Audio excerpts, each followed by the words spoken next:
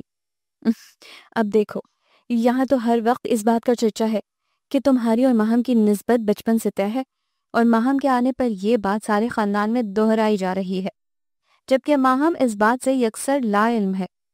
پہلے امی ابو کا خیال تھا کہ شجاعت چچا نے ماہم کو اس لیے پاکستان بھیجا ہے کہ اس کی اور تمہاری شادی طے کر دی جائے، مگر انہوں نے فون پر اس قسم کی کوئی بات ہی نہیں کی۔ فضا نے کہا، ہو سکتا ہے وہ خود ایسی بات نہ کرنا چاہتے ہوں، اور پھر کوئی واضح نسبت بھی تو نہیں ہوئی، بس امی اور سدرا چچی کے درمیان ایک بات ہوئی تھی اور بس۔ ارسلان نے خیال ظاہر کیا، خیر ایسی بھی کوئی بات نہیں، امی بتاتی ہیں بعد میں باقاعدہ تمہارے امی ابو نے شجاعت چچا اور سدرا چچی سے بات کی تھی، دادا جی اور بی بی جان کے سامنے، اور کسی کو بھی اس بات پر اعتراض نہیں تھا۔ اگر شجاعت چچا بھائیوں سے کوئی بات نہیں کرنا چاہتے تو بی بی جان کے ذریعے تو کہلوا سکتے تھے، وہ تو ان کی ماں ہے۔ فضا نے کہا تو وہ کندھے اچکا کر کھڑا ہو گیا۔ بہرحال آپی، بہتر تو یہی ہے کہ ماہم پر زبردستی یہ فیصلہ مسلط نہ کیا جائے، اس کی پرورش کسی اور ماحول میں ہوئی ہے، وہ اچھا برا زیادہ بہتر طور پر سمجھ سکتی ہے، بلکہ زیادہ بہتر ہے کہ اس بات کا اس کے سامنے ذکر ہی نہ کیا جائے، اور اگر وہ کوئی اور فیصلہ کرے تو میرا مطلب ہے آج کل احسن خاصا وقت گھر پر گزارنے لگا ہے۔ فضا نے شوخی سے کہا تو وہ چپ سا ہو گیا۔ اگر وہ ایسا کرتی ہے تو بھی کوئی حرج تو نہیں ہے، وہ بڑے آرام سے بولا۔ دل سے کہہ رہے ہو؟ فضا نے مسکراتے ہوئے پوچھا۔ پتہ نہیں، یہ کہہ کر وہ فوراً باہر نکل گیا۔ ارسلان بھائی رک جائے نا، ہم بس 1 گھنٹے میں نکل رہے ہیں پکنک کے لیے، حارث نے اسے دیکھتے ہی کہا تو وہ نہ جانے کیوں رک کر ماہم کو دیکھنے لگا، جو دونوں پاؤں سمیٹ کر صوفے پر رکھے بڑے ریلیکس موڈ میں شہلا سے باتیں کر رہی تھی۔ ماہم، ارسلان کے پکارنے پر اس نے چونک کر دیکھا۔ شجاعت چچا کا فون نہیں آیا؟ اس نے اچانک پوچھا تھا، اور اسی لمحے ماہم کی اٹھتی گرتی پلکوں کے نیچے کونتی بجلیاں گھنے بادلوں میں جا چھپی تھیں۔ یہ دیکھ کر وہ رکا نہیں، فوراً باہر نکل گیا تھا۔ وہ شہر سے سیدھا زمینوں کی طرف آ گیا تھا۔ باغ میں آ کر اس نے اسپرے کے ڈبے چچا نورے کے حوالے کیے، ساتھ ہی باقی ہدایات بھی دیں، پھر کھیتوں کی طرف نکل گیا جہاں گندم کی کٹائی زوروں پر تھی۔ عمر حیات نگرانی کر رہا تھا۔ کیا حال ہے عمر، کتنا کام رہ گیا ہے؟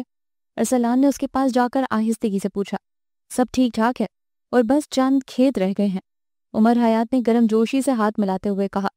بلکہ میرا خیال ہے خالی کھیتوں میں ٹریکٹر چلا دیا جائے، کپاس کی بجائی کا وقت بھی قریب آ رہا ہے۔ عمر حیات نے کہا تو وہ بس سر ہلا کر دوسری طرف دیکھنے لگا جہاں بابا چلے آ رہے تھے۔ کیا بات ہے، تمہاری طبیعت تو ٹھیک ہے؟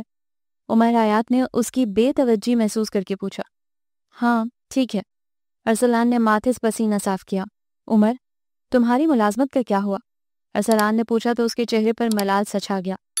ملازمتیں ہم جیسوں کو کہاں ملتی ہیں ارسلان صاحب، بس یہی کام ٹھیک ہے۔ اچھا ایسا کرو، پرسوں میں شہر جاؤں گا تو میرے ساتھ چلنا، ارسلان نے کہا۔ کیوں؟ عمر حیات نے پوچھا۔ کوئی کام ہے؟ ہاں، فیکٹری میں کام شروع ہو گیا ہے، میں تو آج کل یہاں مصروف ہوں، تم وہاں دیکھ لینا، یوں تمہاری ملازمت کا بھی مسئلہ حل ہو جائے گا۔ مگر مجھے فیکٹری کے معاملات کا کیا پتا؟ عمر نے پریشانی سے ارسلان کی طرف دیکھا۔ معاملات کا کیا ہے، سیکھ جاؤ گے رفتہ رفتہ، میرا مینیجر بڑا بھلا آدمی ہے، تمہیں سب سکھا دے گا، ارسلان نے لاپرواہی سے کہا۔ شکریہ یار، میں کس منہ سے تمہارا شکریہ ادا کروں؟ عمر حیات نے بھررائی ہوئی آواز میں کہا۔ ارسلان نے مسکرا کر اس کا کندھا تھپتھپایا تو وہ میں بابا کو بتاتا ہوں کہہ کر باغ کی طرف بھاگ گیا۔ یہ تم یہاں کیا کر رہے ہو؟ چودھری جاوید نے حیرت سے دھوپ کی تمازت سے اس کے سرخ ہوتے چہرے کو دیکھا۔ بس بابا، وہ ایسے ہی ادھر آ نکلا تھا، اس سے کوئی بات ہی نہ بن پائی۔ دماغ خراب ہو گیا ہے تمہارا؟ چودھری جاوید نے اس کے ماتھے پر چمکتا پسینہ اپنے ہاتھ سے صاف کیا۔ تمہارا باپ اب اتنا بھی بوڑھا نہیں ہوا ارسلان بیٹے، جاؤ شاباش گھر جاؤ۔ انہوں نے پیار سے اس کا کندھا تھپتھپایا تو وہ سر ہلا کر گھر کی طرف چل دیا۔ السلام علیکم بی بی جان، وہ تھکا تھکا سا کمرے میں داخل ہوا تھا۔ جیتے رہو، بی بی جان نے اس کے سر پر ہاتھ پھیرا۔ بچی نہیں آئی؟ انہوں نے بڑے اشتیاق سے ماہم کو پوچھا تھا۔ جیسے انہوں نے کہا تو وہ اس کے ساتھ دوڑی چلی آئے گی۔ اب اگر وہ بچی نہیں آنا چاہتی تو کیا میں اسے گود میں اٹھا کر لاؤں؟ وہ تو پہلے ہی الجھا ہوا تھا، چڑ کر بولا۔ بی بی جان ہکا بکا رہ گئی۔ عذرا بیگم نے بڑی مشکل سے ہنسی ضبط کی تھی۔ کیا بک رہے ہو ارسلان؟ انہوں نے سرزنش کی۔ تو امی، آپ لوگ یہ کیوں بھول جاتے ہیں کہ وہ اب ننھی بچی نہیں رہی، بڑی ہو گئی ہے، اپنی مرضی کی آپ مالک ہے، آنا ہوگا تو آ جائے گی، اس نے ناراضگی سے کہا۔ لو ایسے بلاؤ گے تو بھلا کیوں آنے لگی وہ؟ بی بی جان نے بھی ناراضی دکھائی۔ انہیں اچھی نہیں لگی تھی ارسلان کی یہ بیزاری۔ بس ہمیں تو یوں ہی بلانا آتا ہے، آنا ہوگا تو یوں ہی آ جائیں گی محترمہ، اور بس اب یہاں سے کوئی پیغام نہیں جائے گا محترمہ کے لیے، آپ لوگوں کو ملنا ہوا تو وہاں جا کر ملائیے گا۔ وہ قطعی لہجے میں کہتا باہر نکل گیا اور وہ دونوں ایک دوسرے کا منہ دیکھتی رہ گئیں۔ سب لوگ کالج یونیورسٹی کے لیے نکلے تھے، آفس جانے والے آفس گئے تھے۔ دونوں بڑی تائی اور چھوٹی تائی اماں کچن میں مصروف تھیں۔ وہ تنہا ٹی وی لاؤنج میں خالی و ذہنی کی کیفیت میں ٹی وی پر بھاگتی دوڑتی تصویریں دیکھ رہی تھی۔ سوچ کا محرک پاپا کی ذات تھی۔ نہ جانے ہم کس کے بھروسے پر یہاں آ گئے، اور پاپا نے تو جیسے سکون کا سانس لے لیا، ایک بار بھی فون نہیں کیا۔ بس اتنی ہی اہمیت ہے ہماری پاپا کے نزدیک، یوں بھول گئے جیسے ہیلو ماہم۔ احسن کی آواز پر وہ چونک گئی، ایک طویل سانس لے کر خود کو ریلیکس کرنے کی کوشش کرنے لگی۔ Are you all right? اس کے چہرے پر چھائی اداسی کی پرچھائیوں کو احسن نے بھی محسوس کیا تھا۔ او یس احسن، ہم بالکل ٹھیک ہیں، وہ مسکرا دی تھی۔ ماہم، تمہیں یہاں کے لوگ کیسے لگے؟ احسن نے ریموٹ کنٹرول اٹھا کر اس کی طرف دیکھے بغیر پوچھا۔ بہت اچھے، بہت پرخلوص۔ ہم نے تو سوچا بھی نہ تھا کہ یہاں اتنی محبت ملے گی، نہ جانے پاپا یہاں سے کیوں چلے گئے؟ اس نے واقعی دل سے کہا تھا۔ اور اگر تمہیں ہمیشہ یہیں رہنا پڑے تو؟ احسن کی سوالیہ نظریں اس کے چہرے پر ٹھہر گئیں۔ ہم ہمیشہ یہی رہنے تو آئے ہیں، اس نے نظریں چرا کر آہستگی سے کہا۔ وہ نہ جانے کیا سمجھا کہ خوشی سے نہال ہو گیا۔ اس نے کوٹ کی جیب میں ہاتھ ڈال کر سرخ مخملی ڈبیا نکال کر اس کی طرف بڑھائی تو وہ حیران ہو کر اسے دیکھنے لگی۔ ماہم، اگر تمہیں میرا ساتھ قبول ہو تو پلیز یہ رکھ لو، احسن نے کہا۔ پلیز احسن بھائی، نہ جانے کیوں اس کی آواز بھیگ سی گئی۔ کیا ہوا ماہم؟ پلیز احسن بھائی، ابھی شادی نہیں کرنا ہے۔ وہ بہت مضطرب سی دونوں ہاتھ کی انگلیاں چٹکا رہی تھی۔ ماہم کیا ہوا؟ اور احسن کا لہجہ بجھ سا گیا۔ احسن بھائی یقین کریں، ایسی کوئی بات نہیں، ہمیں ابھی شادی کرنا ہی نہیں، ہم نے ایسا کچھ بھی نہیں سوچا۔ وہ یک دم ہاتھوں میں چہرہ چھپا کر رو سی دی۔ پلیز ماہم، اس طرح تو مت کرو، اگر تم نہیں چاہتی تو نہ صحیح، شاید تمہیں میرا یوں اچانک پروپوز کرنا اچھا نہیں لگا۔ اگر تم کہو تو میں ابو سے کہتا ہوں کہ وہ شجاعت چچا سے فار گاڈ سیک احسن بھائی، آپ یہ سب بہت جلدی کر رہے ہیں، آپ ہمیں یہاں ایڈجسٹ تو ہونے دیں، یہاں کے لوگوں کو سمجھنے تو دیں۔ وہ بے چارگی سے بولی تو وہ کھڑا ہو گیا۔ اوکے، میں چلتا ہوں، تم ایڈجسٹ ہو جاؤ تو پھر بات کریں گے۔ احسن یہ کہہ کر لمبے لمبے ڈگ بھرتا باہر نکل گیا۔ بظاہر اس نے یوں ہی ادھوری چھوڑ دی تھی بات، مگر دل میں مصمم ارادہ کر لیا تھا کہ وہ جلدی اپنے والدین سے بات کرے گا، کہ اس کے سامنے ارسلان کی ذات تھی جو کسی بھی لمحے اس کے مقابل آ سکتا تھا۔ وہ ماہم کو پسند بھی کرتا تھا اور ماہم کے ذریعے جاپان میں سیٹل ہونے کا گولڈن چانس بھی مس نہیں کرنا چاہتا تھا۔ تمہیں ایسا نہیں کرنا چاہیے تھا احسن۔ فضا کو جب سے احسن کی اس حرکت کا علم ہوا تھا وہ اس کے پیچھے پڑی تھی۔ ایسا کیا کر دیا میں نے جو سب لوگ میرے پیچھے پڑے ہیں؟ وہ چڑھ کر بولا۔ تم اچھی طرح جانتے ہو کہ تم نے کیا کیا ہے۔ فضا کو سچ مچ بہت دکھ ہوا تھا جب ماہم نے صاف گوئی سے اسے احسن کے پروپوزل اور اپنے جواب کا بتایا تھا۔ جب فضا نے یہی بات احسن کی امی کو بتائی تھی تو وہ بھی پریشان ہو اٹھی، آخر خاندان کا معاملہ تھا۔ تبھی انہوں نے فوراً احسن کو اپنے کمرے میں طلب کیا تھا۔ وہ نہیں چاہتی تھیں کہ اس بات کی بھنک بھی احسن کے ابو کے کانوں میں پڑے۔ کیا کیا ہے میں نے؟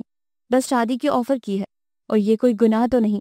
وہ پینٹ کی جیبوں میں ہاتھ ڈال کر اطمینان سے بولا۔ ارے ایسا کبھی ہوتا بھی ہے ہمارے خاندان میں؟ فرد سے انگوٹھی نکال کر لڑکی کی ہتھیلی پر رکھ دی کہ شادی کرو گی مجھ سے، نہ کسی سے پوچھا نہ بتایا۔ صدیقہ بیگم کلس کر بولی۔ امی چھوڑے بھی ان پرانی باتوں کو، وہ بیزاری سے بولا۔ احسن، تم اچھی طرح جانتے ہو کہ ماہم ارسلان کے ساتھ منسوب ہے، فضا نے دانت پیستے ہوئے کہا۔ ان دونوں کی بچپن کی منگنی مائے فٹ۔ اس نے دانت کچکچا کر ہتھیلی پر مکہ جمایا۔ کون کرتا ہے آج کل ایسی باتیں آج کے دور میں؟ بھلے نہ کریں مگر ہم خاندانی لوگ ہیں، اور یاد رکھو اگر ایک بار دلوں میں کدورتیں آ جائیں تو کئی رشتے ختم ہو جاتے ہیں۔ صدیقہ بیگم نے کہا، ٹھیک ہے، اور اگر ماہم خود انکار کر دے ارسلان سے شادی کے لیے تو؟ احسن نے کہا تو وہ دونوں چونک گئیں۔ کیا ماہم نے ایسا کچھ کہا؟ فضا نے حیرت سے پوچھا۔ وہ کیا کہے گی جبکہ ابھی اسے کچھ پتہ ہی نہیں؟ مگر کہہ تو سکتی ہے نا، احسن نے کہا۔ اسے پورا یقین تھا کہ ماہم کبھی گاؤں میں رہنا پسند نہیں کرے گی۔ جو گیم تم کھیل رہے ہو نا احسن، وہ کبھی کامیاب نہیں ہو سکے گا، اور میں اچھی طرح جانتی ہوں کہ تم ماہم سے شادی کیوں کرنا چاہتے ہو۔ فضا کا لہجہ طنزیہ تھا۔ کیوں کرنا چاہتا ہوں میں ماہم سے شادی؟ احسن کی آواز بلند ہونے لگی۔ اس سے پہلے کہ فضا کوئی جواب دیتی، زیبا نے اندر جھانکا۔ امی، ہم مارکیٹ جا رہے ہیں۔ کیوں؟ وہ غصے میں بھری بیٹھی تھیں۔ اف امی، صبح بتایا تو تھا آپ کو، ماہم کے لیے اچھا ڈریس لینا ہے، پرسوں کے ڈنر کے لیے۔ پیسے میں نے ابو سے لے لیے ہیں، اس نے جلدی جلدی کہا کہ باہر حارث چلا رہا تھا۔ جا کس کے ساتھ رہی ہو؟ فضا نے پوچھا۔ حارث کے ساتھ، آپ چلیں گی؟ اس نے پوچھا تو فضا نے نفی میں سر ہلا دیا، تو وہ بائے بائے کرتی بھاگ گئی۔ تو بہتر یہی ہے احسن، تم ماہم کے فیصلے کا انتظار کر لو۔ فضا دوبارہ اس کی طرف متوجہ ہوئی تو وہ سر جھٹک کر باہر نکل گیا۔ مسٹر برگر سے برگر اور آئس کریم کھانے کے بعد وہ لوگ ڈھیروں پیکٹس اٹھائے گاڑی تک آئے۔ حارث ارسلان بھائی کی طرف چلنا ہے؟ شہلا کو اچانک یاد آیا تھا، مگر وہ تو گاؤں گئے ہوئے ہیں۔ حارث نے کیسٹ کی سائٹ بدلتے ہوئے کہا، میں نے صبح فون کیا تھا، وہ شہر آ گئے ہیں، اور میرا خیال ہے کہ اس وقت اپنے کاٹیج میں ہی ہوں گے۔ شہلا نے کہا تو وہ سر ہلا کر گاڑی کو ریورس کرنے لگا۔ یہ ارسلان بھائی تم سب سے بہت مختلف ہیں، ماہم نے بھاگتی دوڑتی گاڑیوں پر نظریں جماتے ہوئے رائے دی۔ ہاں، وہ سب بھائیوں سے زیادہ اچھے ہیں۔ زیبا تو ویسے بھی دیوانی تھی اس کی، تبھی خوش ہو کر تائید کی۔ شہلا کچھ کہتے کہتے رک سی گئی، پھر لب بھینچ کر مسکرانے لگی۔ ماہم نے اس ڈھلتی شام کے چھوٹے سے سفر کو بہت انجوائے کیا۔ جب گاڑی کے کھلے شیشے سے تیز ہوا اس کے بالوں سے اٹکیلیاں کرتی تو لب خود بخود مسکرانے لگتے۔ زیبا بار بار کیسٹ بدل کر اپنے پسندیدہ گانے سن رہی تھی۔ کبھی کسی گانے پر شہلا کو اعتراض ہوتا تو کوئی حارث کو پسند نہ ہوتا۔ زیبا چڑھ کر ان سے لڑنے لگتی تو حارث اونچے سروں میں کوئی گیت گنگنانے لگتا تو وہ دونوں تالیاں پیٹ کر اس کا ساتھ دینے لگتی۔ وہ کبھی انہیں دیکھ کر مسکراتی، کبھی باہر جھانک کر ڈھلتی شام کی گلابیاں اپنے اندر اتارنے لگتی۔ تبھی گاڑی منی پلانٹس کی بیلوں اور کاستی پھولوں سے ڈھکے خوبصورت سے کاٹیج کے سامنے ٹھہر گئی۔ ماہم نے ستائشی نظروں سے اس خوبصورت کاٹیج کو دیکھا ارسلان بھائی موجود ہیں۔ پورچ میں اس کی گاڑی دیکھ کر شہلا نے خوش ہو کر کہا۔ حارث نے گاڑی باہر ہی پارک کی، چوکیدار وغیرہ کہیں نہیں تھا۔ ماہم ان کی تقلید میں اندر آ گئی۔ گھر بہت خوبصورت اور نفاست سے ڈیکوریٹ کیا گیا تھا۔ وہ اسے گھر کے مختلف حصے دکھاتے بیڈ روم میں آ گئے۔ ہلکی سی آواز کے ساتھ دروازہ کھول کر وہ لوگ اندر آ گئے۔ نیم تاریک کمرے میں ہلکی ہلکی ٹھنڈک کا احساس ہو رہا تھا۔ پنکھے کی ہوا کے ساتھ کھڑکیوں پر لگے سفید حریری پردے ہل رہے تھے۔ ارسلان بیڈ پر نیم دراز شاید پڑھتے پڑھتے سو گیا تھا۔ سرمئی کرتے شلوار میں وہ بالکل غافل پڑا تھا۔ کتاب پھسل کر بیڈ پر جا گری تھی۔ ارسلان بھائی، زیبا نے پیچھے سے جا کر اس کی آنکھوں پر ہاتھ رکھ کر آہستگی سے پکارا۔ اس نے کسمسا کر زیبا کا ہاتھ پکڑا تو وہ ہنستی ہوئی سامنے آ گئی۔ اوہ تم لوگ، وہ ڈھیلے ڈھیلے سے انداز میں تکیہ ٹھیک کرنے لگا۔ ماہم کو دیکھا تو اٹھ بیٹھا۔ کون جانے کہ ابھی ابھی یہی ایک خواب میری آنکھوں میں آن ٹھہرا تھا۔ اوہ ماہم، کیسی ہیں؟ ہم بالکل ٹھیک ہیں ارسلان بھائی، وہ مسکراتی تھی۔ پنک پرنٹڈ لان کی شرٹ اور پلین دوپٹہ شلوار میں وہ بہت مسرور سی نظر آ رہی تھی۔ اس کا لباس اس کے معصوم سے چہرے کو کچھ اور گلابی کر رہا تھا۔ یہ تم لوگوں نے اچانک کیسے ہلہ بول دیا؟ اس نے کتاب اٹھا کر بک شیلف میں رکھی۔ خود تو کبھی آتے ہی نہیں، زیبا نے ہمیشہ والا شکوہ دہرایا۔ میرا خیال ہے میں 2 چکر تو لگا ہی لیتا ہوں، باقی یہی رہ جاتا ہے کہ تم یہیں شفٹ کر جاؤ۔ وہ باتھ روم کی طرف جاتے ہوئے بولا۔ ارسلان بھائی، ہم آپ کے لیے خبر لائے ہیں۔ حارث بے تکلفی سے اس کے بیڈ پر دراز ہو گیا۔ آ کر سنتا ہوں۔ وہ باتھ روم میں گھس گیا۔ شہلا اس کی کتابیں دیکھنے لگی۔ گیتوں کی دیوانی زیبا ڈیک کے پاس رکھے سفید فلور کشن پر دھرنا مار کر کیسٹیں کھنگالنے لگی۔ ماہم کمرے کی ڈیکوریشن دیکھ رہی تھی۔ ہاں بولو، کیا خبر ہے؟ وہ تولیے سے چہرہ صاف کرتا باہر نکل آیا۔ پرسوں ہم ماہم کی آمد کو سیلیبریٹ کر رہے ہیں۔ آپ کے ذمہ یہ کام ہے کہ نہ صرف آپ نے خود تشریف لانا ہے بلکہ بی بی جان، چچی جان اور چاچا جان کو بھی لانا ہے، شہلا نے کہا۔ ٹھیک، اور کچھ؟ ارسلان نے روم ریفریجریٹر کا دروازہ کھول کر فروٹ کی باسکٹ اور کولڈ ڈرنکس نکالے۔ اب اور کچھ نہیں۔ حارث فوراً اٹھ بیٹھا۔ شہلا اسے گھورنے لگی۔ اس کی کیا ضرورت تھی ارسلان بھائی؟ ہم ابھی بازار سے بہت کچھ کھا کے آئے ہیں۔ ماہم پہلی بار میرے گھر آئی ہے اور ہم ٹھہرے دیہاتی بندے، کسی مہمان کو بغیر خاطر تواضع کے جانے دیں، یہ ہماری روایت نہیں، ارسلان نے کہا اور کچن سے گلاس لا کر ٹیبل پر رکھنے لگا۔ آپ اسے گھر کہتے ہیں ارسلان بھائی؟ زیبا نے حیرت سے آنکھیں پھیلائیں۔ تو کیا تمہیں یہ مرغی خانہ نظر آتا ہے؟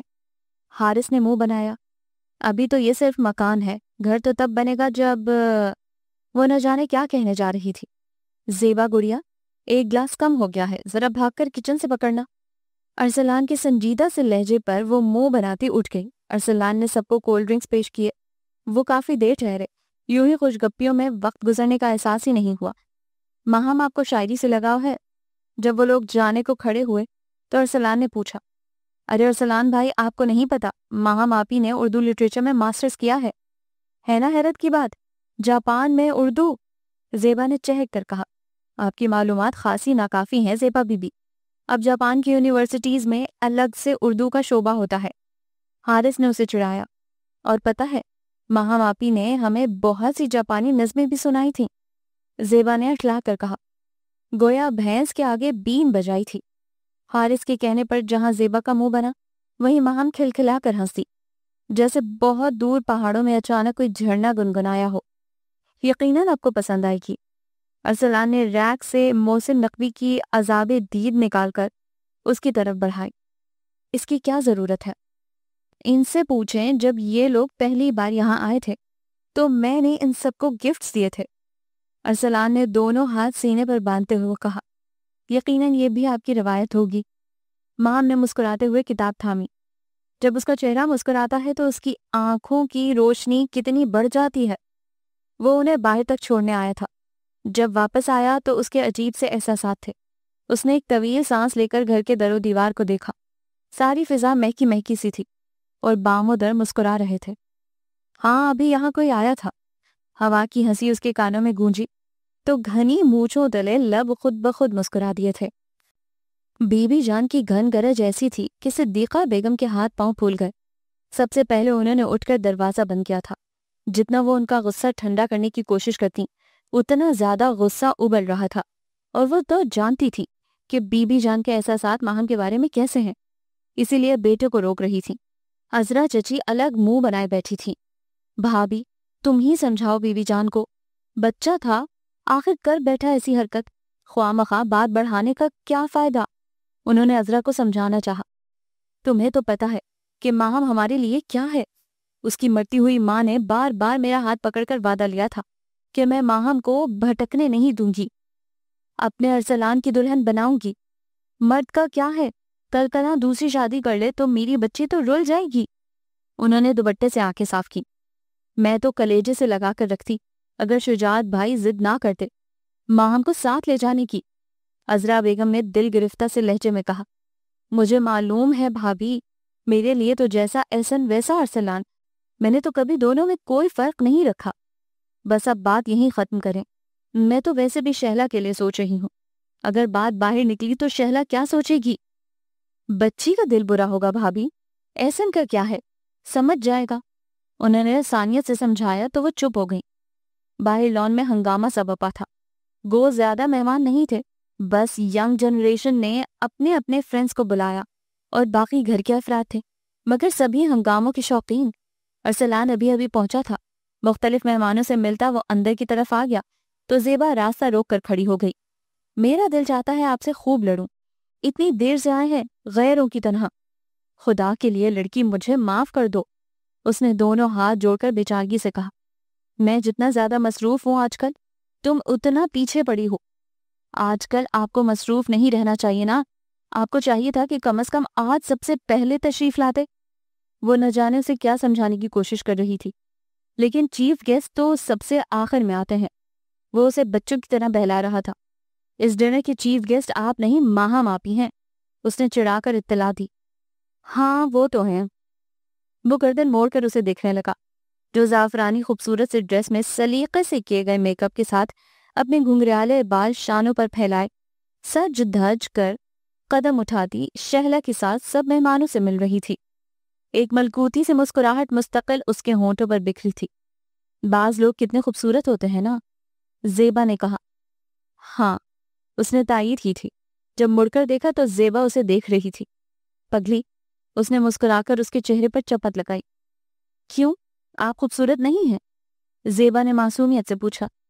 بہنوں کو تو اپنے بھائی لگتے ہی ہیں، بشرط یہ کہ وہ آپ جیسے ہوں۔ زیبا نے ستائشی نظروں سے اسے دیکھا۔ بلیک پینٹ، سفید براق شرٹ اور بلیک ٹائی میں وہ عام دنوں سے بہت مختلف اور منفرد لگ رہا تھا، ایک دم سمارٹ اور ڈیسنٹ سا۔ سیاہ کوٹ بے پرواہی سے بازو پر ڈال رکھا تھا۔ آپ کی ساری خوبصورتی تو آپ کے پرخلوص انداز کی ہے۔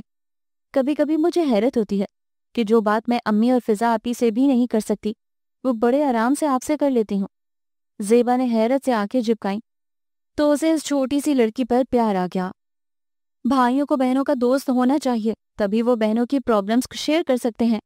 یہ بات آپ اسد اور حارث کو بھی سمجھا دیں۔ اس نے منہ بنایا۔ انہیں بھی سمجھا دیں گے، اب راستہ بھی چھوڑو، اس نے کہا تو وہ ہنستے ہوئے ماہم وغیرہ کی طرف بڑھ گئی۔ وہ لان کی تینوں سیڑھیاں عبور کر کے آگے بڑھا، تبھی اس کے پاؤں کے نیچے کوئی چیز ہلکی سی آواز سے ٹوٹی تھی۔ اس نے فوراً پاؤں ہٹا کر دیکھا، سنہری نازک سی پازیب جگمگ جگمگ کر رہی تھی۔ اس کے بھاری بوٹ کے نیچے آ کر اس میں لگے مننے مننے سے گھنگرو ایک سائڈ سے ٹوٹ گئے تھے۔ اس نے جھک کر پازیب اٹھائی اور بے اختیار مڑ کر لان کی طرف دیکھا۔ اسی لمحے ماہم نے شہلا کے کان میں کچھ کہا تھا۔ شہلا نے گھبرا کر اس کے پاؤں کی طرف دیکھا تھا۔ نہ جانے کیوں ارسلان نے مٹھی بند کر کے پینٹ کی جیب میں گھسا لی اور تیزی سے اندر کی طرف بڑھ گیا۔ بہت سے خوبصورت اور مانوس سے منظر تھے جو نگاہوں کے سامنے سے گزرتے چلے جا رہے تھے۔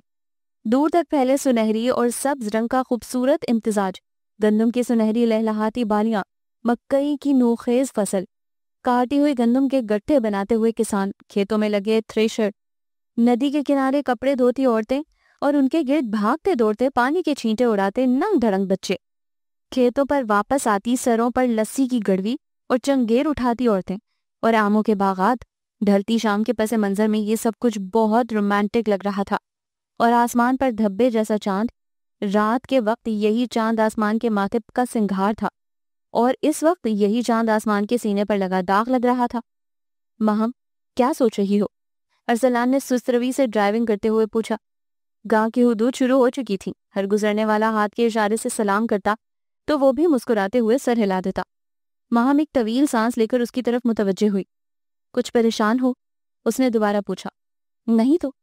ماہم نے دونوں ہاتھ گود میں رکھتے ہوئے ونڈ سکرین پر نظریں جمائیں۔ بعض لوگوں کے چہرے ان کے جھوٹ کا ساتھ نہیں دیتے۔ وہ ہلکا سا مسکرایا تھا۔ ہم کوئی جھوٹ نہیں بول رہے، وہ چڑھ کر بولی۔ بہرحال اس نے بائیں ہاتھ سے اسٹیئرنگ سنبھال کر دایاں ہاتھ شرٹ کی اوپری جیب میں ڈالا۔ کیا اس لیے پریشان ہو؟ ارسلان نے اس کے سامنے ہاتھ کھولا۔ وہ اس کی چوڑی ہتھیلی پر دھری سنہری پازیب دیکھ کر حیران رہ گئی۔ یہ آپ کے پاس کہاں سے آئی؟ ارسلان نے بس مسکرا کر اس بات میں سر ہلایا تھا۔ مام نے پازیب اس کی ہتھیلی سے اٹھا کر دونوں ہاتھوں میں بھینچ لیا۔ کیا بہت اہم ہے یہ؟ ارسلان نے پوچھا۔ یہ ہماری ماما کی ہے، بس یہی تو ایک نشانی ہے ان کی ہمارے پاس۔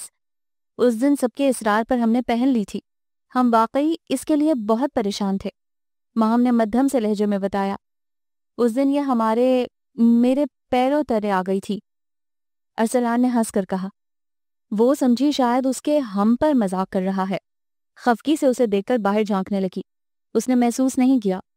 آئی ایم سوری، میں نے اس دن آپ کو بتایا نہیں، آج ہی جیولر سے ٹھیک کروا کر لایا ہوں۔ وہ چپ چاپ ہاتھ پر دھری پازیب سے کھیلتی رہی۔ ماہم، آپ کو کبھی بھی کوئی پریشانی، کوئی مشکل پیش آئے تو ہم میں سے کسی نہ کسی پر اعتبار ضرور کیجیے گا، ہم سب آپ کے اپنے ہیں۔ اس نے گمبھیر لہجے میں آخری بات کہی۔ ماہم چونک کر اسے دیکھنے لگی۔ زیبا نے کہا تھا، ماہم آپی، آپ جب بھی بے اعتبار ہونے لگیں تو ایک شخص پر اعتبار ضرور کرنا، اس کی آنکھیں بہت سچی اور بات کھری ہے، اور اس کی بے ریا مسکراہٹ آپ کے سارے دکھ سمیٹ لے گی۔ ارسلان کے لبوں پر مدھم سی مسکراہٹ آ ٹھہری۔ وہ گھبرا کر باہر دیکھنے لگی۔ جب وہ حویلی میں داخل ہوئے تو سب نے اسے یوں ہاتھوں ہاتھ لیا جیسے وہ برسوں بعد آئی ہو، حالانکہ ابھی پرسوں ڈنر پر سب لوگ اکٹھے ہوئے تھے۔ 2 کالے بکرے پہلے ہی منگوا لیے گئے تھے۔ یہ کس لیے بی بی جان نے اسے ہاتھ لگانے کو کہا تو وہ حیران ہو کر پوچھنے لگی، تمہارے صدقے کے لیے ہیں؟ انہوں نے بتایا۔ وہ اتنی محبت پا کر نہال ہوئی جا رہی تھی۔ پہلے کی طرح اب بھی ذہن میں ایئر کولر چل رہے تھے۔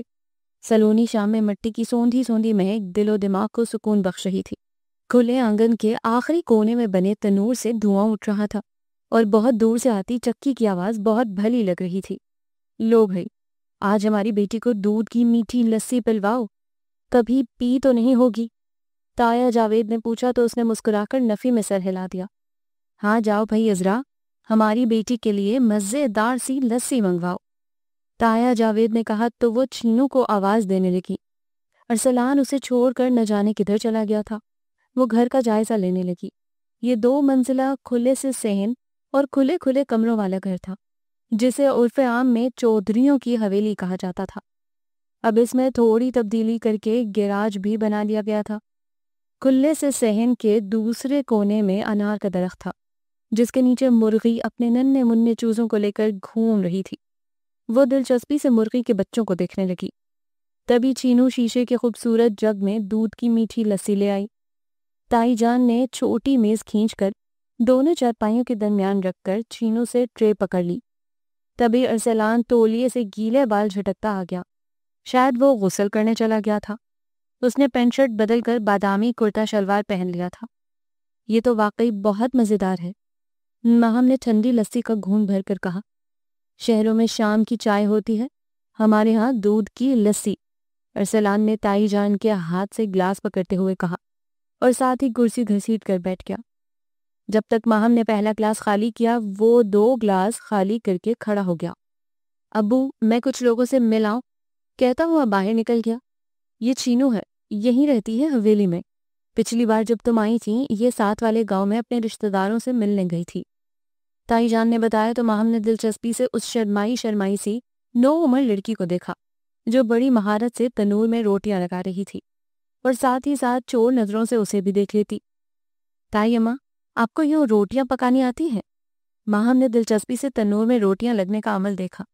نہیں، مجھے نہیں آتی۔ مہمان زیادہ ہوں تو تنور گرم کرتے ہیں، آج ساتھ والے گاؤں سے کچھ لوگ آ رہے ہیں، انہوں نے بتایا۔ مغرب کے بعد دسترخوان بچھ گیا۔ تائی اماں نے آج بھی بہت اہتمام کیا تھا۔ تایا جان اور ارسلان نے باہر ہی مہمانوں کے ساتھ کھانا کھایا تھا۔ بعد میں چینو پورتی سے صحن میں چارپائیاں بچھانے اور بستر لگانے لگی۔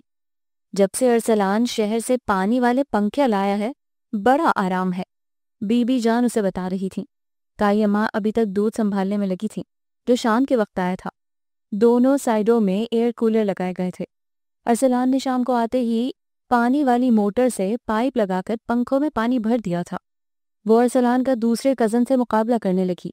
جہاں ارسلان کی کھلتی ہوئی گندمی رنگت، مضبوط جسم، بڑی بڑی روشن آنکھیں اور مسکراتے لب اس کی ظاہری شخصیت کو جاذبیت عطا کرتے تھے، وہیں اس کے لہجے کا کھرا پن، سیاہ آنکھوں میں تیرتی شریر سی چمک اور پرخلوص سی مسکراہٹ اسے دوسروں میں نمایاں اور ہر کام خود کرنے کا جذبہ دوسروں سے منفرد بناتا تھا۔ تبھی تائی جان سب کے لیے ٹھنڈے دودھ کے گلاس لے آئیں۔ ایک طرف تایا جان اور ارسلان کے بستر تھے، دوسری طرف بی بی جان، تائی اماں، ماہم اور چینو کا۔ ماہم کو کھلے آسمان تلے سونا بہت عجیب بھی لگ رہا تھا اور بہت اچھا بھی۔ آسمان پر رات نے اپنا ستاروں بھرا آنچل پھیلا دیا تھا اور چیت کا پورا چاند ان ستاروں کے درمیان جگر جگر کر رہا تھا۔ تائی اماں، ہماری ماما کیسی تھیں؟ تصور کی سرزمین پر بہت دھندلی تصویریں تھیں، وہ ان تصویروں کو تازہ کرنا چاہتی تھی۔ تائی اماں ماما کے بارے میں بتانے لگی، ان کی شکل و صورت، ان کی عادات، ان کی باتیں۔ وہ مبہوت سی ٹمٹماتے ستاروں پر نظریں جمائے سنتی رہی۔ اور جب ماما فوت ہوئی تھیں اس وقت رات تھی، بہت کالی رات۔ ماہم کی آواز سرگوشی میں بدل گئی تھی۔ ہاں، ہم نے بہت کوشش کی تھی مگر ہم ابھی ڈاکٹر کو بلا بھی نہ پائے تھے کہ وہ… عذرا بیگم کے ذہن میں وہ منظر تازہ ہو گیا۔ اس وقت بارش ہو رہی تھی اور لائٹ چلی گئی تھی اور ہم کمرے میں بالکل اکیلے تھے۔ ماہم کی آواز کپ کپ آ گئی تھی۔ ماہم بیٹی، عذرا بیگم نے ہاتھ بڑھا کر اس کے بالوں میں انگلیاں پھیرنی شروع کر دی۔ آپ کو پتہ ہے تائی اماں، ہمیں اب بھی ڈر لگتا ہے جب بارش ہو رہی ہو اور رات کا وقت ہو۔ اس نے تائی اماں کے ہاتھ پر اپنا ہاتھ رکھ کر کہا۔ چاندنی میں بھیگا اس کا وجود ہولے ہولے کانپ رہا تھا۔ تائی اماں کا ہاتھ اس کے سر پر ٹھہر گیا۔ صبح اس کی آنکھ جھٹپٹے کے عالم میں کھلی تھی۔ اس نے کروٹ بدل کر دیکھا، سب لوگ اٹھ گئے تھے۔ چھینو آنگن میں ہولے ہولے جھاڑو دے رہی تھی۔ بی بی جی، باہر بہت زور سے گیٹ بجایا گیا تھا۔ آئی چاچا۔ چھینو جھاڑو چھوڑ کر گیٹ کی طرف چلی گئی۔ تھوڑی دیر بعد دودھ سے لبالب بھری بالٹیاں دو دو کر کے لے آئی۔ چاروں بالٹیاں اس نے ڈھانپ کر سائڈ پر بنے چولہے کے پاس رکھ دی۔ چھینو، دودھ آ گیا ہے؟ تائی اماں نے باہر آ کر پوچھا۔ G B be. چھینو نے دوبارہ جھاڑو سنبھال لی تھی۔ 2 بالٹیوں کا دودھ اوپر رکھ دے، میں ناشتہ بنا لوں، انہوں نے کہا۔ چھینو نے چولہے میں ایک ترتیب سے اپلے رکھ کر سلگائے، پھر بڑی سی گارنیوں میں دودھ ڈال کر اوپر رکھ دیا جہاں دھیمی دھیمی آنچ پر دودھ پکتا تھا۔ السلام علیکم تائی اماں۔ اچانک اس کے منہ سے نکلا تو وہ خود بھی حیران رہ گئی۔ بہت پہلے جب وہ یہاں رہتی تھی تو بی بی جان نے اسے سکھایا تھا کہ صبح اٹھ کر بڑوں کو سلام کرتے ہیں۔ آج برسوں پہلے کا سکھایا گیا سبق اچانک اسے یاد آیا تھا۔ تائی اماں جواب دے کر کچن میں آنے لگی، پھر پلٹ کر اس کی طرف دیکھا کہ اسے باتھ روم کا رستہ بتا دیں، مگر اسے باتھ روم کی طرف جاتا دیکھ کر انہیں خوشگوار سی حیرت ہوئی، گویا وہ کچھ بھی نہ بھولی تھی۔ باتھ روم سے نکل کر وہ سیدھا کچن میں آ گئی جہاں خستہ خستہ پراٹھوں کی خوشبو پھیلی تھی۔ ارسلان وہیں بیٹھا ناشتہ کر رہا تھا۔ وہ بھی بے تکلفی سے چوکی کھینچ کر وہیں بیٹھ گئی۔ ماہم، چلو کمرے میں چلو، میں بھجواتی ہوں ناشتہ، چھینو ڈبل روٹی لینے گئی ہے، تائی اماں نے کہا۔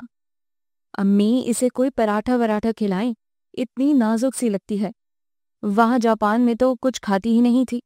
ارسلان نے ناشتہ ختم کر کے چائے کا کپ اٹھائے ہوئے کہا۔ جی ایسی بھی کوئی بات نہیں، تائی اماں ہمیں پراٹھا ہی دے دیں۔ لو، یہ تو مذاق کر رہا ہے، بس آتی ہی ہوگی چھینو۔ تائی اماں نے خفگی سے ارسلان کو گھورا۔ نہیں تائی اماں، ہمارا خود بھی دل چاہ رہا ہے پراٹھا کھانے کو، ہم تو ٹھہرے دیہاتی بندے، چوکی پر بیٹھ کر کھانا ہماری مجبوری ٹھہری، عادت جو ہے، کم از کم آپ تو ٹیبل تک چلیں۔ وہ چائے ختم کر کے کھڑا ہو گیا۔ آپ طنز کر رہے ہیں ارسلان بھائی۔ ماہم نے سنجیدگی سے سر اٹھا کر اس اونچے لمبے شخص کی سیاہ آنکھوں میں تیرتی شرعی سی چمک کو دیکھا تو وہ مسکرا کر نفی میں سر ہلاتا باہر نکلنے لگا۔ بھائی، یہ رہی ڈبل روٹی، اب یہ تم کھا لو۔ وہ چینو کے سر پر چپت لگا کر باہر نکل گیا۔ ماہم چپ چاپ آملیٹ کے ساتھ پراٹھا ختم کرنے لگی۔ ماہم بیٹی، گھر میں کتنے ہی کمرے خالی پڑے ہیں، تم دیکھ لو، پھر چھینو سے کہہ کر اپنا سامان لگوا لینا، تائی اماں نے کہا تو وہ سر ہلا کر چائے کپ میں انڈیلنے لگی۔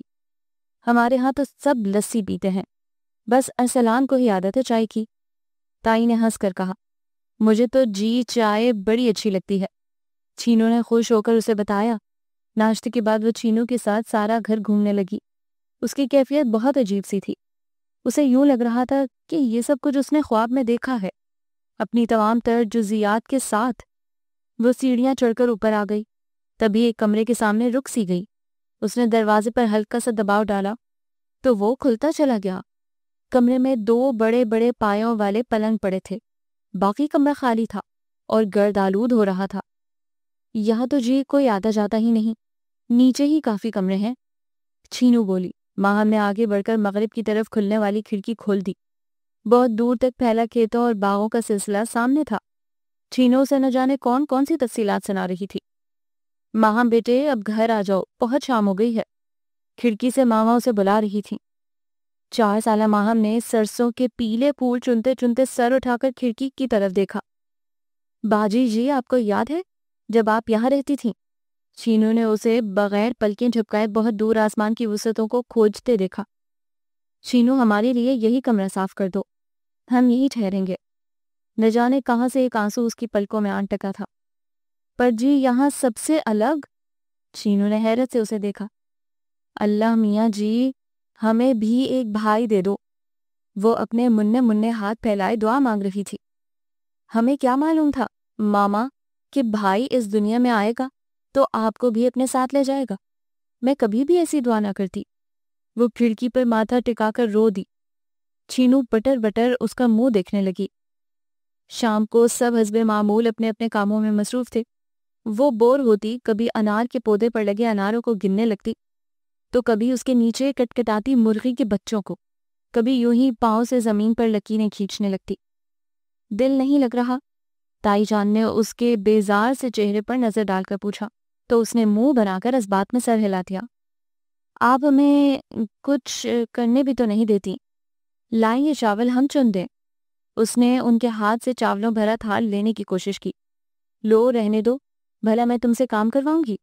انہوں نے اس کا ہاتھ پیچھے کر دیا تو وہ منہ بسوڑنے لگی۔ اے ماہم پتر، شجاعت کا فون نہیں آیا؟ بی بی جان نے اندر آتے ہوئے پوچھا تو وہ چپ سی ہو گئی۔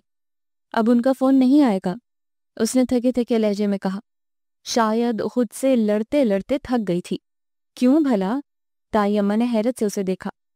اس لیے کہ انہوں نے دوسری شادی کر لی ہے، وہ نظریں چرا کر اچانک بولی۔ سب ہکا بکا رہ گئے۔ اسی لیے ہم نے یہاں آنے کا فیصلہ کیا تھا۔ پاپا ہمیں اگنور کرنے لگے تھے۔ ہم نے یہاں آنے کی بات کی تو خفا ہونے لگے۔ ہمارا وہاں دم گھٹنے لگا تھا بی بی جان۔ وہ دونوں ہاتھوں میں چہرہ چھپا کر سسکنے لگی۔ تم نے بہت اچھا کیا ماہم پتر، ہم ہیں نا تمہارے اپنے۔ بی بی جان نے اسے باہوں میں سمیٹ لیا تو وہ خود کو سنبھالنے لگی۔ ہم بہت ہرٹ ہوئے تھے، مگر ہم نے اس حقیقت کو قبول کر لیا ہے۔ آخر پاپا کب تک اپنی تنہائیوں سے لڑتے رہتے؟ انہیں ایک اچھی ساتھی کی ضرورت تھی اور ہم ان کے راستے کی دیوار نہیں بننا چاہتے تھے، اس لیے یہاں آ گئے۔ ماہم نے اٹھتے ہوئے کہا، چینو جاؤ باجی کو چھت پر لے جاؤ، اس کا دل بہل جائے گا۔ تائی اماں نے چینو کو پکار کر کہا تو وہ بھاگتی ہوئی آئی۔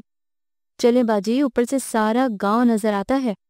چینو نے اس کا ہاتھ تھاما تو وہ اس کے ساتھ اوپر آ گئی۔ چھت کے ارد گرد چھوٹی سی دیوار کھڑی کی گئی تھی، یہاں سے سارا گاؤں نظر آتا تھا۔ ہر گھر سے اٹھتا دھواں، چکی کی کوکو اور پرندوں کی اڑانیں شام کی اداسی کو کچھ اور بڑھا رہی تھیں۔ گاؤں کی شامیں کتنی اداس ہوتی ہیں نا؟ اس نے چینو سے پوچھا تھا۔ پتہ نہیں جی، وہ اپنے پرندے سے کھیلتی بے پرواہی سے بولی۔ باجی جی، آپ انگریزی نہیں بولتی؟ اس لیے کہ جہاں سے ہم آئے ہیں وہاں انگریزی نہیں بولی جاتی۔ ماہم نے ہنس کر کہا۔ اچھا جی، چینو کو حیرت ہوئی تھی۔ باجی جی، آپ پینٹ بھی نہیں پہنتی ہیں؟ اس نے اشتیاق سے پوچھا تو ماہم نے اس بات میں سر ہلا دیا۔ پتہ ہے مجھے بہت شوق ہے پینٹ پہننے کا۔ چینو نے شرما لجا کر دوپٹے کا کونا منہ میں دبا کر کہا تو وہ مسکرا دی۔ اگلی بار جب ہم شہر جائیں گے تو تمہارے لیے بھی لے آئیں گے۔ ہائے نہیں، ابا تو میری گردن دبا دے گا۔ چینو نے گردن پر ہاتھ رکھ کر کہا۔ ہیلو، کیا ہو رہا ہے؟ ارسلان سفید کاٹن کا کرتا شلوار میں گاڑی کی چابی ہاتھ میں گھماتا خوشگوار اور لائٹ سے موڈ میں اوپر آیا تھا۔ کچھ نہیں، بس یوں ہی۔ اچھا میں شہر جا رہا ہوں، کچھ منگوانا ہو تو بتا دو، ارسلان نے پوچھا۔ اس وقت بھائی جی؟ چینو نے حیرت سے ڈھلتی شام کی طرف اشارہ کیا۔ ہاں کچھ کام ہے تو۔ وہ سوالیہ نظروں سے ماہم کی طرف دیکھنے لگا۔ منگوانا تو؟ وہ شرارت سے چینو کی طرف دیکھنے لگی اور اس کی تو جیسے جان ہی نکل گئی تھی۔ کچھ بھی نہیں، وہ کھلکھلا کر ہنس دی، جیسے بہت دور چاندی کی گھنٹیاں بج اٹھی ہوں۔ تبھی سڑک کی طرف سے چھوٹا سا قافلہ آتا نظر آیا۔ ماہم سامنے کی دیوار کے پاس آ گئی۔ عورتیں بھی تھیں، بچے بھی۔ ایک اونٹ کی مہار تھامے، لمبا چوغا پہنے، دوسرے ہاتھ سے کوئی ساز بجاتا بہت اونچی آواز میں گا رہا تھا۔ اس کی آواز میں سوز تھا۔ اس کی بلند ہوتی آواز شام کے سناٹے کو چیرتی ہر طرف بکھر رہی تھی، جیسے ساری فضا اس آواز کی لپٹ میں آ گئی ہو۔ میرے ہاتھ کٹورا اے مانگا دا، میرا پیر ولی اینا راواں دا، شانہ والیا پیرا پیرا ہو پیرا۔ یہ تو میں نے حارث کے پاس سنا تھا۔ ماہم نے مڑ کر ارسلان کی طرف دیکھا۔ ہاں آج کل بہت مقبول ہے یہ گیت، جبکہ یہ گیت صدیوں سے ان فضاؤں میں رچا ہے۔ میرے بچپن بلکہ بی بی جان کے بچپن سے یہ گیت ان قافلوں کے ساتھ چلا آ رہا ہے۔ یہ لوگ پیر سائیں کے دربار پر منتیں مانگنے جا رہے ہیں، بس چہرے بدل جاتے ہیں۔ یہ گیت، یہ سفر یوں ہی رہتا ہے۔ اوکے ماہم، پھر میں چلتا ہوں، وہ کہہ کر ایک لمحے کے لیے رکا، مگر وہ چپ چاپ دیوار پر کوہنی ٹکائے باہر دیکھتی رہی۔ قافلہ گزر گیا تھا، مگر فضا میں اب تک اس گیت کی باز گشت سنائی دے رہی تھی۔ اس نے ارسلان کی گاڑی کو بہت دور ایک ہیولے کی شکل میں گم ہوتے دیکھا۔ باجی جی، او باجی جی، چینو اسے بری طرح جھنجھوڑ رہی تھی۔ کیا ہو گیا ہے؟ وہ ہڑبڑا کر اٹھ بیٹھی۔ باجی جی بارش آ گئی ہے۔ تبھی اسے احساس ہوا بوندا باندی ہو رہی تھی اور ہوا بہت تیز تھی۔ پورا آسمان کالی گھور چادر میں لپٹا تھا۔ آندھی بھی ہے جی، آپ اپنے کمرے میں چلو۔ چینو نے جلدی جلدی اس کا بستر لپیٹ کر کندھے پر رکھا۔ تائی اماں اور چینو جلدی جلدی چیزیں سمیٹ رہی تھی۔ ارسلان اور تایا جاوید بیٹھک میں چلے گئے تھے۔ بی بی جان بھی اندر چلی گئی تھی۔ تبھی ارسلان آ کر پنکھے اندر کرنے لگا۔ بوندیں اس کے وجود کو بھگو رہی تھیں۔ وہ ایک ہاتھ سے اڑتے دوپٹے اور دوسرے سے بالوں کو سنبھالتے ہوئے نہ جانے کیوں وہیں کھڑی رہی۔ ماہم یہاں کیوں کھڑی ہو؟ اندر آ جاؤ، آندھی بہت زوروں کی ہے۔ ارسلان نے حیرت سے اسے وہیں کھڑے دیکھا تو پکار کر کہا۔ وہ تذبذب کے عالم میں کھڑی رہی۔ کمرے سے آنے والی روشنی اس کے آدھے چہرے پر پڑ رہی تھی۔ ارسلان کو وہ خوفزدہ سی لگی۔ ماہم اندر امی کے کمرے میں چلی جاؤ۔ ارسلان نے 2 قدم آگے بڑھ کر کہا تو وہ چونک گئی۔ نہیں، چینو ہمارے کمرے میں سو جائے گی۔ دوپٹہ اڑ کر ارسلان کے چہرے سے ٹکرایا تھا۔ چینو، ارسلان نے ایک دم مڑ کر ادھر ادھر چیزیں سمیٹتی چینو کو پکارا۔ چھوڑو یہ سب، ماہم کے ساتھ اوپر جاؤ۔ چینو نے سب کچھ چھوڑا اور اس کے ساتھ اوپر آ گئی۔ وہ کچھ لمحے ماہم کو سیڑھیاں چڑھتے دیکھ رہا، پھر پلٹ گیا۔ چینو تو لیٹتے ہی غافل ہو گئی، مگر وہ پلنگ پر بیٹھی شوریدہ سر ہواؤں کی اکھاڑ پکاڑ سنتی رہی۔ کمرے کی کھڑکی کھلی تھی، مگر وہ خود میں ہمت نہیں پا رہی تھی، بلکہ کھلی کھڑکی کے لرزتے پٹ اسے کچھ اور خوفزدہ کر رہے تھے۔ وہ کھڑکی کی طرف دیکھنے سے بھی گریزاں تھی۔ چینو، اس نے پھنسی پھنسی آواز میں پکارا، یہ کھڑکی بند کر دو۔ چینو کے وجود میں کوئی جنبش نہیں ہوئی۔ اسے چینو کے وجود سے بھی خوف آ رہا تھا۔ کاش ہم تائی اماں کے پاس چلے گئے ہوتے۔ نہ جانے اس وقت کیا سمائی کہ وہ چینو کو لے کر اوپر آ گئی، حالانکہ وہ اس وقت بھی خوفزدہ تھی۔ عین اسی لمحے لائٹ چلی گئی۔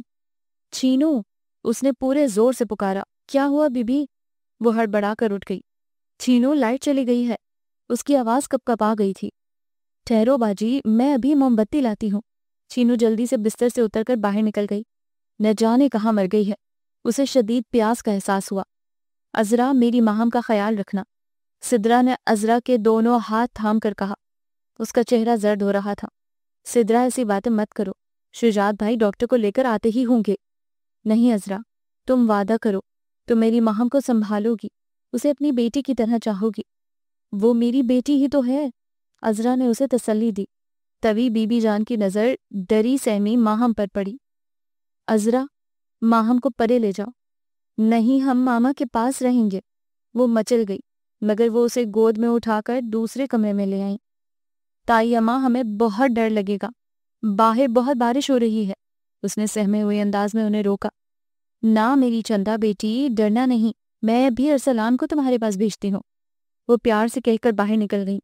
تبھی کہیں نزدیک ہی بہت زور سے بجلی گری تھی۔ 5 سالہ ماہم نے چیختے ہوئے بازوؤں میں چہرہ چھپا لیا۔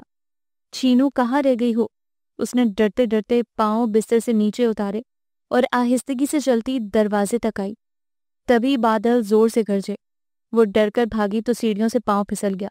اس نے بمشکل دیوار کا سہارا لے کر خود کو گرنے سے بچایا تھا۔ اس کے دروازے کے پٹ زور سے بجے۔ ماما!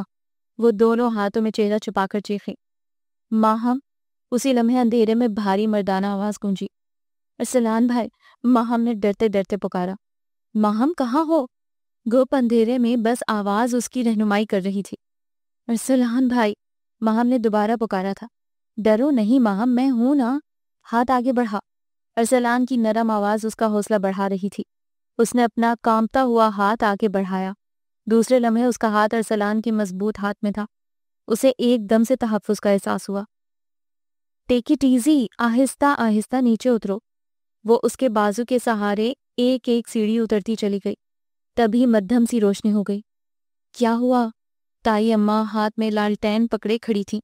ان کے پیچھے چینو بھی تھی۔ ماہم تائی اماں سے لپٹ کر بری طرح رو دی۔ ارسلان نے طویل سانس لے کر لالٹین ان کے ہاتھ سے لے لی۔ وہ اسے ہاتھ لگائے لگائے تسلیاں دیتی اپنے کمرے تک لے گئیں۔ میں شہر جا رہا ہوں، ماہم چلو گی؟ وہ اس کا دل بہلانے کے خیال سے کہہ رہا تھا۔ وہ بہت مزمحل اور پژمردہ سی نظر آ رہی تھی۔